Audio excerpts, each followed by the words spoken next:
Assalamualaikum warahmatullahi wabarakatuh. Waalaikumsalam warahmatullahi wabarakatuh. Dari kelompok 16 akan menjelaskan tentang algoritma hybrid.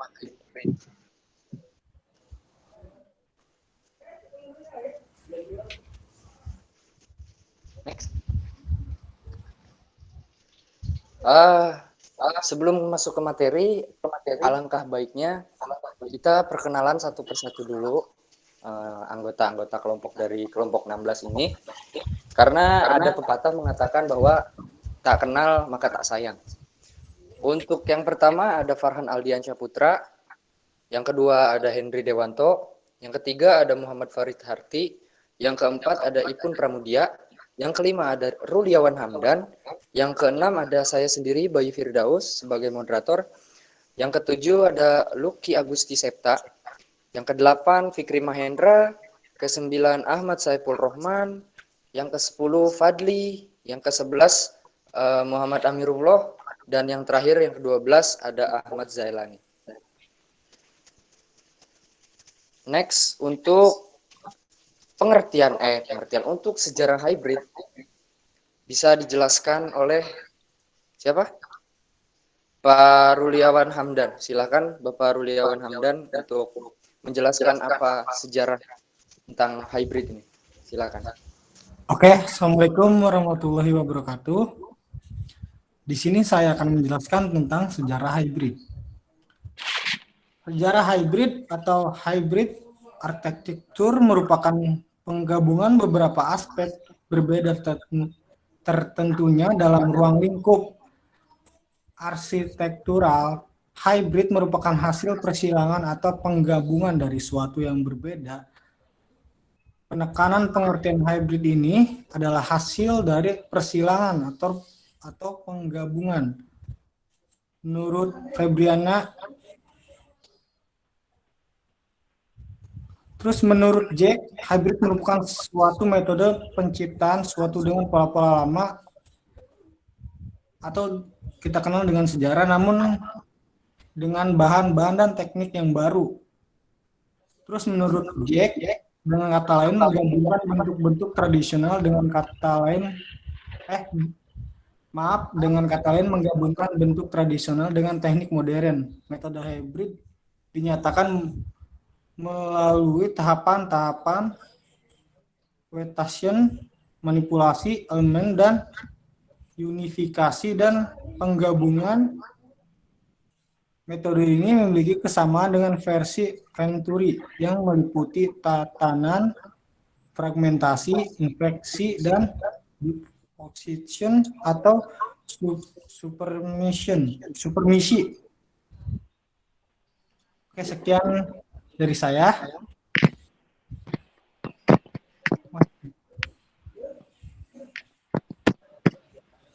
Baik, pengertian metode hybrid. Metode hybrid adalah salah satu metode numerik yang digunakan untuk mencari penyelesaian persamaan diferensial, biasa dengan kondisi awal. Masalah ini awal. Metode hybrid merupakan modifikasi dari metode multi langkah linear yang memasukkan fungsi evaluasi Vn plus V, serta ditunjukkan bahwa metode hybrid adalah metode yang stabil. Artinya perubahan kecil pada syarat awal akan mengakibatkan perubahan kecil pada solusinya. Kemudian metode yang konsisten artinya limit dari galatnya sama dengan 0 untuk menuju 0 dan nilai pendekatannya selalu konvergen ke nilai eksaknya. Pada tugas akhir ini dibahas mengenai metode hybrid untuk menyelesaikan persamaan diferensial biasa yang disertai masalah nilai awal. Next.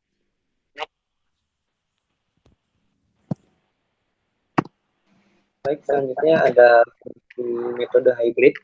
Fungsi dalam metode hybrid merupakan untuk mencari penyelesaian dalam suatu kondisi dengan menggabungkan kedua cara untuk menemukan atas jawaban penyelesaian. Menurut Zheng, merupakan suatu metode untuk menciptakan sebuah pola-pola baru dengan menggunakan pola lama, namun dengan bahan dan teknik baru. James tahun 1997. Silakan dilanjut. Baik, kemudian tahapan penerapan metode hybrid. Yang pertama adalah elektrik atau quation. Artinya menelusuri dan memilih pembendaharaan bentuk dan elemen arsitektur dari masa lalu yang dianggap potensial untuk diangkat kembali. Asumsi dasarnya adalah telah mapanya kode dan makna yang diterima dan dipahami oleh masyarakat. Yang kedua, manipulasi dan reduksi.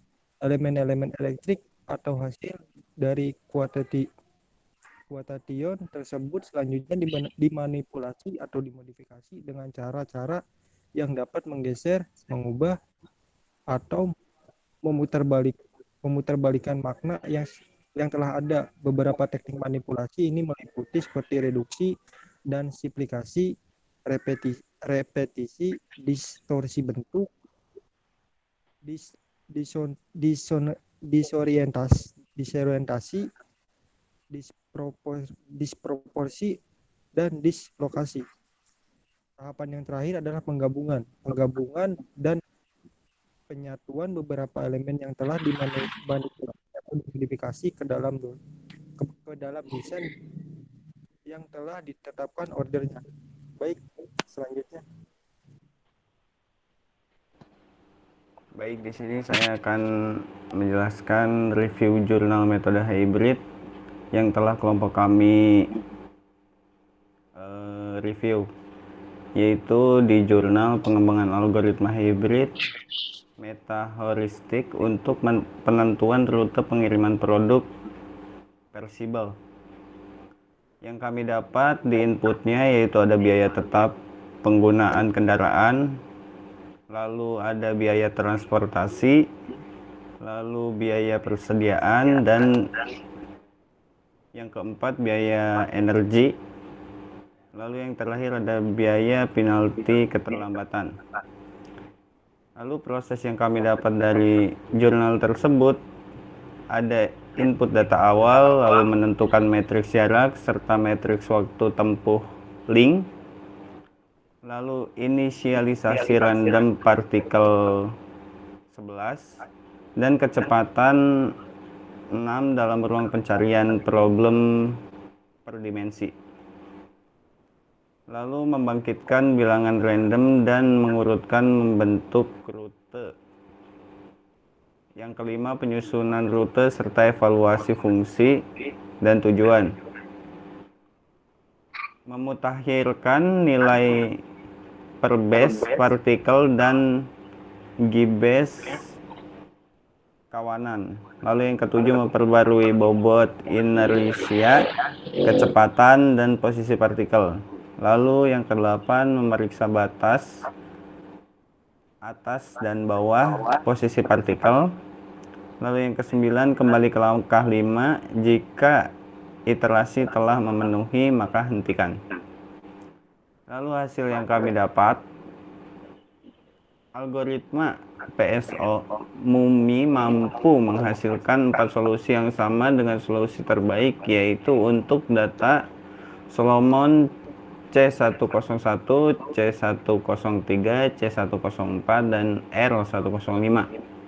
Untuk 6 contoh kasus lainnya, walaupun PSO tidak menentukan solusi optimal, tetapi solusi yang dihasilkan cukup kompetitif. Dengan gap dapat menghasilkan solusi dengan gap antara 0,10 sampai 7,56%. Di sisi lain, algoritma hybrid PSO terlihat lebih baik daripada algoritma PSO murni. PSO MUMI. Algoritma ini menentukan 10 solusi terbaik pada data Solomon C101, C102, C103, C104, C105, R101, R102, R103, R104, dan R105. Hal ini menunjukkan bahwa algoritma hybrid meta-heuristik NNPSO yang dikembangkan mampu menghasilkan solusi yang lebih baik jika dibandingkan dengan algoritma meta-heuristik PSO MUMI. Oke. Lanjut, silahkan.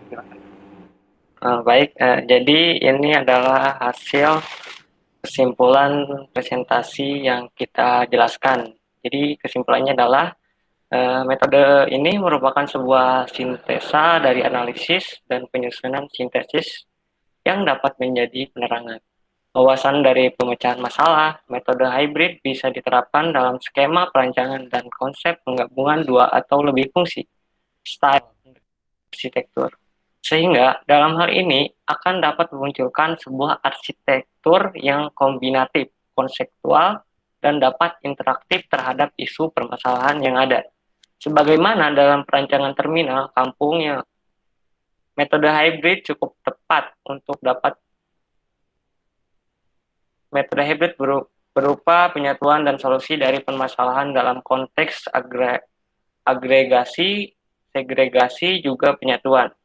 Namun dalam penerapan terhadap desain perlu diulas dan diperdalam kembali, khususnya terhadap fungsi, style, dan material yang akan dihybridkan satu sama lain. Sehingga aspek utama dari metode ini akan dapat dirasakan dan terlihat. Oke, sekian. Terima kasih kepada teman-teman yang telah menjelaskan tentang algoritma hybrid. Untuk selanjutnya, terima kasih juga kepada Bapak dosen serta mahasiswa yang telah mendengar apa yang telah kita sampaikan. Kami semua pamit undur diri. Saya sebagai moderator, Bayu Firdaus, mengucapkan Assalamualaikum warahmatullahi wabarakatuh.